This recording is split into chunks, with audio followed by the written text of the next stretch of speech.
कहानी कुर्सी की में अब बात करते हैं कैसे इंडिया बनाम भारत की लड़ाई अब गांधी सरनेम तक आ गई है। हेमंत बिस्व शर्मा जो एक वक्त कांग्रेस पार्टी के नेता हुआ करते थे, अब बीजेपी के मुख्यमंत्री हैं आसाम के। उन्होंने एक सभा में यह बात कही। उन्होंने कहा कि इस देश का जो सबसे पहला स्कैम था, घोटाला था, वो कोई रुपयों वाला, पैसों वाला घोटाला नहीं था। वो घोटाला था एक नाम का।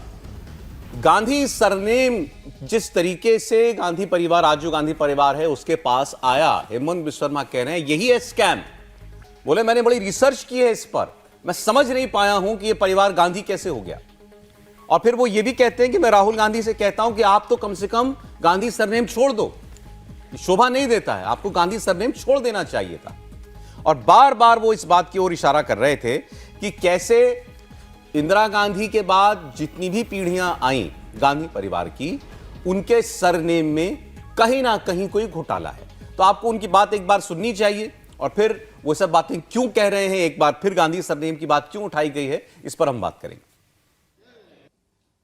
तो अभी आप देखिए, ये कांग्रेस लोग जब वोट बटोरने का टाइम होता है तब करवा लेता है भारत जोड़ो यात्रा, और जब भारत का काम खत्म हो गया, कर्नाटक का चुनाव खत्म हो गया, वो लोग इंडिया हो गया।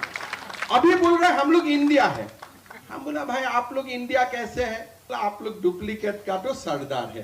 पहले तो गांधी जी ने देश को आजाद किया और आप लोग ने गांधी टाइटल को हड़प लिया, और आप लोग सारे लोग डुप्लीकेट गांधी बन गया, सारे लोग। अभी कैसे गांधी बना? मैं तो रिसर्च बहुत दिन किया। आप कौन सा फॉर्मूला में इंदिरा गांधी, राहुल गांधी, राजीव गांधी, प्रियंका गांधी, कौन सा फॉर्मूला में गांधी होता है? आपको दिखाई नहीं देगा। इसलिए बहुत सारे ये है, ये तो इंडिया का जो पहला स्कैम शुरू हुआ वो टाइटल से ही पहला स्कैम शुरू हुआ कि किसी का टाइटल लेके हम गांधी बन गया, और इसी जैसा हमारा देश को हड़प के वो इंडिया बनना चाहते हैं। तो हमने बोला, फिर बोलते हैं हमको डर गया इंडिया नाम लेके। मैं बोला काल को अगर डकैत अपना नाम गांधी ले लेगा, क्या वो डकैत क्या साधु बन जाएगा क्या? और मेरा तो विनम्र निवेदन है, राहुल जी आप कम से कम गांधी नाम छोड़ दीजिए, इसलिए वो भी तो डुप्लीकेट टाइटल है, वो भी तो ओरिजिनल टाइटल नहीं है। शुरुआत थी बातचीत की इंडिया भारत वाली बहस से, तो उससे वो बात को जोड़ रहे थे कि भाई ये तो डुप्लीकेसी पर हम पहले से ही चल रही है पार्टी, फिर उस पर ले आए वो गांधी सरनेम को।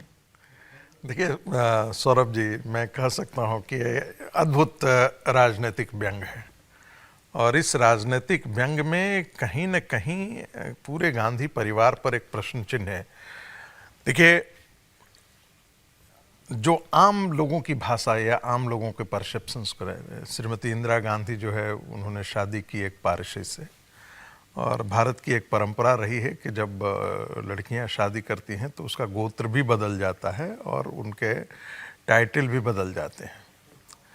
तो राजीव गांधी हिंदू थे या नहीं थे, ये अब कोई सवाल तो उठा नहीं सकता है, लेकिन कभी भी ये अक्सर ये सोशल मीडिया से लोग कहेगा कि व्हाट्सएप यूनिवर्सिटी से ला करके बोल रहा है, लेकिन कभी भी हमने राहुल गांधी को या प्रियंका गांधी वाड्रा को जा कर के, और जिसे कह सकते हैं कि अपने दादाजी के मज़ार पर जाकर के कभी भी उनको श्रद्धांजलि देते हुए हमने नहीं देखा है। प्रयाग में ही है, और जाना चाहिए। यदि आप अपनी पूरी विरासत को आप ये करते हैं तो आप अपने नाना की तो बात करते हैं। अब कहीं ये भी जिक्र आता है कि भाई नेहरू क्या वाकई में हिंदू थे, ब्राह्मण थे या नहीं थे, यह भी सवाल उठाया जाता है कि वो भाग करके अफ़गानिस्तान से आए थे, और वहाँ पर जब वो पकड़ने उकड़ने की बात आई तो उन्होंने उसका नाम नेहरू, नहर से नेहरू रखा, और फिर इस ढंग की चीज़ें चलते रहती हैं।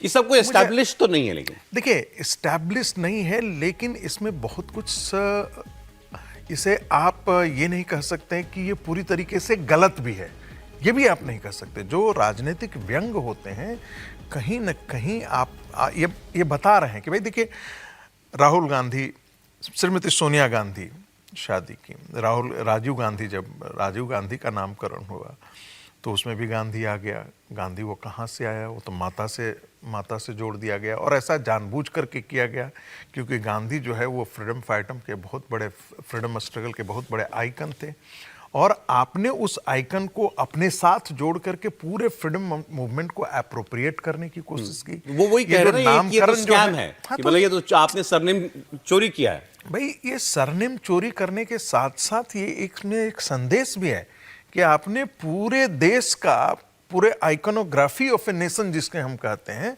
आपने गांधी परिवार के नाम पर कर दिया है। आप उसे पूरे के पूरे एप्रोप्रिएट कर ले रहे हैं। ठीक है प्रोफेसर साहब, लेकिन अब कोई कहेगा भाई अब ये तो इस बहस का कोई मतलब नहीं है, कहाँ मतलब हम गड़े मुर्दे उखाड़ने जा रहे हैं, या ये एक बिलो द बेल्ट वार, वो भी आप कह सकते हैं कि वो किया गया। देखिए एक बात मुझे बताइए, जब नरेंद्र मोदी जी का जिक्र चलता है तो आप तो सारा बिलो बाल,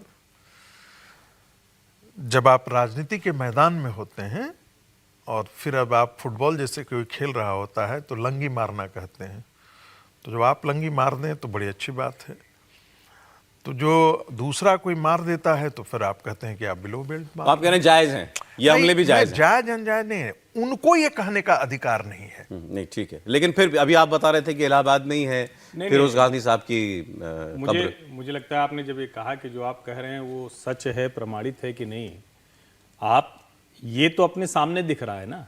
नेहरू जी के बाद का जो पूरा नाम एक तरह से कहें कि जो एक दूसरे को बदलता गया, अब आज प्रियंका भी प्रियंका गांधी वाड्रा लिख देती।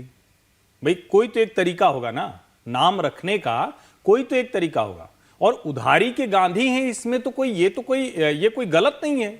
और ये सिर्फ ये भी नहीं है कि आप नीचे कोई उतर, इसमें कौन सा विमर्श नीचे जाने की बात हुई। आप अगर अपना नाम बदल कर, और यहां ये दिख रहा है कि भारत में स्वतंत्रता आंदोलन के सबसे बड़े नायक गांधी जी रहे, उनके साथ और ढेर सारे लोग थे जो वैसे ही नायक थे, बड़े नायक थे, लेकिन आपने सिर्फ इसलिए उनको धीरे धीरे गायब कर दिया क्योंकि आपको लगा कि एक कोई नायक रहे। और मैं तो इसको लेकर भी आश्चर्य में रहता हूं कि हरिमोहन गांधी से लेकर तुषार गांधी तक, उनके बेटे पोते पड़पोते, उनको क्या मिला है इस देश से? उनकी आज की भूमिका बस इतनी ही है कि वो कहीं कुछ आए तो गांधी के नाम पर कहीं टीवी पे उनको बुला लिया जाए, एक आध किताब लिखने, इसके अलावा उनकी भूमिका क्या है? और गांधी के नाम पर अगर सत्ता सुख किसी ने लिया तो कांग्रेस पार्टी रही, और कांग्रेस पार्टी में भी एक परिवार। इसका मतलब तय किया ना कि गांधी का राजनीतिक लाभ लेना है, गांधी से सत्ता लेनी है। तो हेमंत विश्व शर्मा की बात बिल्कुल ठीक है, इसमें गड़बड़ कहां है? चलिए देखिए, अब गांधी परिवार का मुद्दा उठाया हेमंत विश्व शर्मा ने। दूसरी ओर विदेश में राहुल गांधी क्या कह रहे हैं? राहुल गांधी ये कह रहे हैं कि मैंने हिंदू धर्म अच्छे से पढ़ा है, मैंने गीता भी पढ़ी है, मैंने उपनिषद भी पढ़े हैं, और मैंने किसी किताब में नहीं पढ़ा देखा जिस किस्म का हिंदुत्व जो है हिंदुस्तान में इस वक्त चल रहा है, या बीजेपी आरएसएस वाले जिस हिंदुत्व की बात करते हैं, तो किसी किताब में ही नहीं है। जाहिर है मैं तो इस पर टिप्पणी नहीं कर सकता क्योंकि मुझसे ज़्यादा ही पढ़ा होगा राहुल जी ने, ऐसा मुझे लगता है हिंदुत्व पर। मैंने कितना पढ़ा मैं इसके तो वो चैलेंज नहीं कर सकता, इसलिए वो क्या कह रहे हैं, मैं एक जो हम पहले बात कर रहे थे उस पर मैं केवल इतनी सी बात कहना चाहता हूँ, कंप्लीट कर लें। एक चीज़ करना चाहता हूँ जो हेमंत विश्व शर्मा साहब ने कही कि ये बिलो द बेल्ट अटैक है, और राजनीति में पर्सनल अटैक्स से जितना बचा जाए वो ज़्यादा बेहतर होता है, मैं ऐसा समझता हूँ। और पर्सनल अटैक आप तब करते हैं जब आपके पास फैक्चुअल फाइट के लिए कोई मुद्दा नहीं हो, और हेमंत विश्व शर्मा के पास ये अधिकार इसलिए नहीं रखता मैं क्योंकि वो उससे पहले 20 साल कांग्रेस में रहे। क्या 20 साल उनको वो हिस्ट्री नहीं पता थी जो आज वो बता रहे हैं? नहीं, तो ऐसा आदमी जो ये पॉलिटिकल फायदे के लिए आप किसी, और वाजपेयी जी को मैं हमेशा इस बात का जिक्र करता हूँ कि वाजपेयी जी हमेशा कहते थे कि पॉलिटिकल फैमिलीज पर पर्सनल अटैक नहीं किए जाए। आप घोटाले की बात हो उस पर चर्चा कर सकते हैं, त्रिपाठी जी करें कि भाई गांधी परिवार का राजनीतिक फायदा उठाना वो ठीक हो सकती है बात, लेकिन ये पर्सनल अटैक कि नेहरू क्या थे और गांधी क्या थे, और फिर प्रियंका वाड्रा, एक तो ये पितृसत्तात्मक जो मानसिकता है ना हमारी कि फादर के नाम के साथ या हस्बैंड के नाम के साथ, मैं इससे भी सहमत नहीं, लेकिन मैं दूसरी बात मोटी बहस कर रहा हूँ कि बात देखिए वहां चली जाएगी जो प्रधानमंत्री ने संसद में कहा था कि नेहरू सरनेम क्यों नहीं रखा। फिर मैं तो कह ही रहा हूँ कि मैं राजनीति में पर्सनल अटैक्स के फेवर में नहीं हूँ, मैं इस बात से पर्सनल यदि पॉलिटिकल है, और पर्सनल कोई चीज पर्सनल नहीं होता, एक मैं अपनी बात कर दूं, पर्सनल कोई ऐसी चीज नहीं होती, वो पॉलिटिकल ही है, और इसीलिए ये व्यंग किया जा रहा है। यदि व्यक्तिगत डोमेन का ये हिस्सा होता तो ये व्यंग नहीं होता, चूंकि वो पॉलिटिकल है इसीलिए ये व्यंग किया जा रहा है। एक मिनट, आज आप सोचिए, आप पर नहीं है इसलिए आप उसको व्यंग मान रहे हैं। नहीं, 3 लाइनें मैं बोल देता हूं, मैं गांधी हूं सावरकर नहीं, गांधीवादी बनाम गोडसेवादी, ये जितनी चीजें ये कहां से आती हैं? ये वहीं से आ रही है ना। आप उस नाम को हटाइए और उसके बाद वही बात राहुल गांधी अपने मुंह से बोल सकते हैं क्या? ये पूरी तरह से पॉलिटिकल मसला है। ये पूरी तरह से भारत के राजनीतिक विमर्श को एक परिवार के कब्जा कर लेने की घटना है। एक चीज और जोड़ देता हूं इसमें, देखिए ये कतई ये नहीं है कि किसी के ऊपर हमला है, किसी के राजघाट माता-पिता के ऊपर जितने हमला है। G20 के आप ही बोलिए, G20 के जितने मेहमान आए सब लोग राजघाट गए, सब लोग राजघाट गए। तो देखो सोशल मीडिया पर क्या लिखा गया, कांग्रेस पार्टी के हैंडल से भी लिखा गया, जाना सबको अंत में गांधी की शरण में पड़ता है, मोदी को भी। देखिए नहीं तो गांधी जी तो कहते थे कि राम की शरण में जाओ, वो तो सनातनी हिंदू थे। वो तो कहते थे गाय की पूजा करो, वो तो कहते थे गांव की तरफ लौटो। क्यों नेहरू जी ने सब कुछ अंग्रेजों की तरफ लौटा दिया? नहीं अब छोड़िए नेहरू जी, राहुल गांधी कह रहे हैं ना मैंने हिंदू धर्म की सारी किताबें पढ़ ली हैं। देखिए जो राहुल गांधी कह रहे हैं कि हमने गीता पढ़ा, उपनिषद पढ़ा, और पता नहीं उन्होंने कितने सारे उपनिषद पढ़े होंगे, अच्छी बात है उन्होंने पढ़ा तो, लेकिन कहीं भी उनके बातचीत या व्यवहार से ऐसा नहीं लगता है कि उन्होंने भारत को पढ़ा या गीता या उपनिषद को पढ़ा है। एक दूसरी बात, जो कुछ भी ये देखा जा रहा है, आप जिसे आप रोज हिंदुत्व को आप गाली देते हैं, मैं उसे दूसरे तरीके से कहता हूं। यह it is a political response of Hinduism to political Islam and political Christianity in India. जो आप गांधी जी ने पॉलिटिकल क्रिश्चियनिटी और पॉलिटिकल इस्लाम को रिलीजियस स्पिरिचुअल हिंदुत्व से रिस्पॉन्ड करने की कोशिश की और वो फेल कर गया उस अपने प्रोजेक्ट में। गांधी के साथ मुस्लिम नहीं खड़े हुए, क्रिश्चियन पॉपुलेशन जो है वो ब्रिटिश कॉलोनिज्म के साथ खड़ा रहा। ये मेरी लेखनी नहीं है, उन्हीं लोगों को पढ़ लीजिएगा तब आपको है। कन्वर्जन के मुद्दे पर गांधी खुल करके बोलते रहे, क्रिश्चियन मिशनरीज के खिलाफ कौन आकर के साथ खड़ा हुआ? मैं जो कह रहा हूं, जिस हिंदुत्व को आप रोज गाली दे रहे हैं, मैं उसे बिल्कुल ही गलत नहीं मानता। मैं इसलिए गलत नहीं मानता कि वो पॉलिटिकल इस्लाम और पॉलिटिकल क्रिश्चियनिटी का रिस्पॉन्स वही है।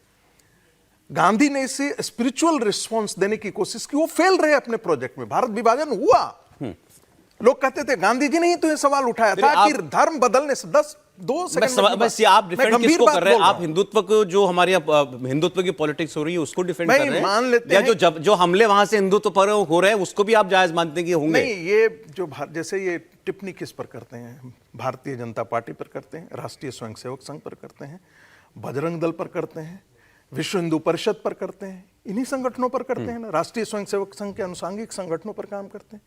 यदि 4 लाख गांव में राष्ट्रीय स्वयंसेवक संघ के ये वनवासी कल्याण आश्रम के काम 42,000 गांवों में हो रहा है, उस पर तो कभी बात नहीं करते। वो बात करते हैं कभी? वो नहीं करते हैं। मैं जो कह रहा हूं कि इन संगठनों के चीजों को देख कई बार काउ प्रोटेक्शन को लेकर के वे उत्तेजित हो जाते हैं, ठीक है, इसी कारण से आप गाली देते हैं ना। लेकिन मैं ये कह रहा हूं कि ये किस लिए ऐसा हो रहा है, क्योंकि political Islam and political Christianity wants to homogenise this country. वो एक ही रंग में ढाल देना चाहते, नहीं तो आप कन्वर्जन क्यों कर रहे हैं साहब? अच्छा, नॉर्थ ईस्ट आपने कन्वर्ज कर दिया, उसके बाद हिंदू बोले नहीं यहां पे। चलिए ठीक है। तो आपने 70 साल में आपने राजनीतिक कुकर्म किया है, इस देश के साथ विश्वासघात किया है, और यही वो स्वर अब उभर करके आ रहा है, मुखर आकर रहा है। तो आप कहते हैं कि अरे ये तो हिंदुत्व नहीं था, जिस हिंदुत्व। अरे चलिए ठीक है, अभी आप हिंदुत्व की इतनी चर्चा हुई अभी हमारे यहाँ, अभी एक उपचुनाव को लेकर के बहुत बातचीत की जा रही है, घोसी का चुनाव। वो भी माना जा रहा था कि भाई यहां पर ये भी हिंदुत्व का टेस्ट है।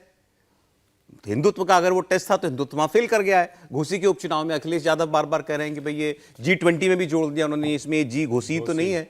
ऐसा है कि अब वहां अयोध्या में, अब वहां हुआ क्या? अयोध्या से भारतीय जनता पार्टी हार गई थी चुनाव, आपको पता होगा। तो क्या हिंदुत्व फेल कर गया था? नहीं, अब बात तो होगी ना इस पर। नहीं, बात होनी चाहिए, बात होनी चाहिए। घोसी के अंदर समाजवादी पार्टी ने अगड़ा कैंडिडेट दिया, बिल्कुल। अब अगड़ी जाति का कैंडिडेट उतारा। वहां का जो अब वहां कहा जा रहा है जो जितना बैकवर्ड वोट था सारा, वो भी ट्रांसफर हुआ एक फॉरवर्ड कैंडिडेट के लिए। तो ये आपका वहां पर जो एक अम्ब्रेला बनाना था हिंदुत्व का, वो काम तो नहीं हो पाया ना। नहीं, दरअसल अच्छा हुआ आपने, और हमको लगता है कहानी कुर्सी की में हमने घोसी पर चर्चा की थी, और तब भी मैंने कहा था कि दारा सिंह चौहान का जीतना बहुत कठिन है। देखिए, भारतीय जनता पार्टी के शीर्ष नेताओं को भी ये समझना पड़ेगा। आपको कोई गाली देता रहे, आप उसको ले लें, बिल्कुल ठीक है, पार्टी का विस्तार हो रहा है, बहुत अच्छा है। लेकिन आपको गाली दे रहा है, आपने उसको ले लिया, अपने सर पर बिठा लिया और फिर आपके ऊपर वो विष्ठा करके चला गया, और उसके बाद फिर आप कुछ दिन बाद कहते हैं कि चलिए चले आइए, तो कार्यकर्ता एक स्तर के बाद ये बातें बर्दाश्त नहीं करता है किसी भी पार्टी के लिए। कांग्रेस भी जब चरम पे थी तो उसको लगता था कि हम तय कर देते हैं, भारतीय जनता पार्टी के नेता भी समझते होंगे ऐसा, लेकिन राजनीति ऐसे नहीं चलती। घोसी में जो हुआ ये पूरी तरह से व्यक्ति का चुनाव था, सुधाकर सिंह बनाम दारा सिंह चौहान। और सुधाकर सिंह को जब समाजवादी पार्टी ने टिकट नहीं दिया था तब भी वो निर्दलीय लड़के 60,000 से अधिक मत पाए थे। और अगर पिछड़ों की बात करती है तो क्यों नहीं पिछड़े को वहां टिकट दिया? वो सीट तो पिछड़ी जाति के नेता आप कह रहे हैं बीजेपी की हार नहीं है? बिल्कुल नहीं। अगर आप हार कहेंगे तो बीजेपी के अहंकार की, बीजेपी के दल बदलुओं को लेने की हार है। मैं इसमें लेकिन अगर आप कहते हैं कि इंडिया गठजोड़ बनाम एनडीए या कोई हिंदुत्व, तो उसका उससे कोई वास्ता नहीं। आप उन्हीं लोगों से जाके पूछिए जो सुधाकर सिंह को वोट दे के आए हैं, वो कहेंगे कि हम अगले चुनाव में किसको वोट करने जा रहे हैं, क्योंकि ये पूरी तरह से व्यक्तिवादी चुनाव जोड़ था। देता हूं मैं, क्योंकि ये दल बदलुओं को सबक सिखाने का चुनाव था। यही मैं इसमें जोड़ रहा हूं। हम दोनों ने चर्चा उस समय भी की थी शायद कि घोसी में कि दारा सिंह नहीं जीत सकते, लेकिन ये चुनाव को हिंदुत्व के पैरामीटर पर देखना ही गलत है कि हिंदुत्व फेल हो गया। ये चुनाव सुधाकर सिंह का भी नहीं था, मैं समझता हूं ये चुनाव था दारा सिंह का, और दारा सिंह के खिलाफ वहां का कार्यकर्ता बीजेपी का बहुत हद तक नाराज था। इस हद तक नाराज था कि उन्होंने कहा कि किसी भी तरह से और ये बात ऊपर भी पता थी, और ये ऊपर भी पता थी। मतलब ये नहीं है कि चुनाव से पहले नहीं पता था, चुनाव से पहले भी ये पता था, लेकिन हो सकता है कि उनकी अपनी पॉलिटिकल कंपल्शन से, क्योंकि हम नहीं समझते कि उनको कैसे तय करना है। लेकिन ये पार्टी के लिए, बीजेपी के लिए मैसेज है कि एक हद तक ही आप केवल ऊपर से गंगा बहा सकते हैं। जनता की, कार्यकर्ता की, और जो स्थानीय नेता हैं उनकी बात को समझना पड़ेगा। और ये मैसेज मैं समझता हूँ अभी जो आगे विधानसभा चुनाव होने वाले ना, उसके लिए है भारतीय जनता पार्टी के लिए। बस लेकिन घोसी की हार में अगर कोई बीजेपी के लिए बहुत कुछ पढ़ रहा है आगे के लिए, तो वो ना करे। कम से कम हिंदुत्व की हार नहीं है, क्योंकि वो हिंदुत्व का चुनाव ही नहीं था। देखिए सर, ब्रेक पर जाना पड़ेगा मुझे। हाँ, देखिए, मैं कोई भी इलेक्शन होता है उसमें सामाजिक समीकरण बहुत इंपॉर्टेंट हो जाते हैं, और कई बार जो होता है वो जिसे हम कहते हैं अंग्रेजी में प्रेडोमिनेंट फैक्टर काम कर जाता है। मुझे लगता है यहाँ हिंदुत्व का कोई ऐसा बात नहीं, जैसी कोई बात नहीं थी। आपने देखा होगा कुछ भारतीय जनता पार्टी के नेताओं ने भी ऐसी टिप्पणी की कि हम साथ आ गए हैं तो अब किसी और वोट की आवश्यकता नहीं है। जब इस प्रकार की आप बाइनरी में बात करते हैं, एक बनाम दूसरे, और खास करके हिंदू समाज के अंदर यदि आप करते हैं, तो वहीं पर आपके अंदर सेंध लग जाती है। ठीक है। और ये गलती भारतीय जनता पार्टी से वहां पर देखिए, हमने हिंदुत्व के बारे में इतनी चर्चा की। महाराष्ट्र से उद्धव ठाकरे का एक स्टेटमेंट आया, और एक ऐसा स्टेटमेंट है जिसने हर किसी को हैरान किया कि क्या रहे हैं उद्धव ठाकरे। वो ये कह रहे हैं कि जनवरी के महीने में जब राम मंदिर का उद्घाटन होगा तो दूर दूर से लोग बसों और ट्रेनों में भर करके लाए जाएंगे, वो आएंगे पूजा करने के लिए, और जब वो लौट रहे होंगे तो फिर गोधरा जैसा कोई कांड हो सकता है, गोधरा जैसा कोई कांड करवा सकता है, साजिश हो सकती है ताकि इसका किसी को लाभ मिल सके, माहौल खराब हो और इसका कोई चुनावी लाभ कोई ले ले। अब उद्धव ठाकरे ने ये बात क्यों कही है, कहनी चाहिए थी या नहीं कहनी चाहिए थी? बिहार की पॉलिटिक्स में क्यों लल्लन सिंह ये कह रहे हैं कि भाई मोदी जी को धन्यवाद देना चाहिए नीतीश कुमार को? क्यों जीतन राम मांझी ऐसे संकेत दे रहे हैं कि नीतीश कुमार का मन फिर पलट सकता है? इंडिया टीवी हर वक्त हर जगह डाउनलोड करने के लिए सर्च करें India TV news Google play store या ऐप स्टोर पर।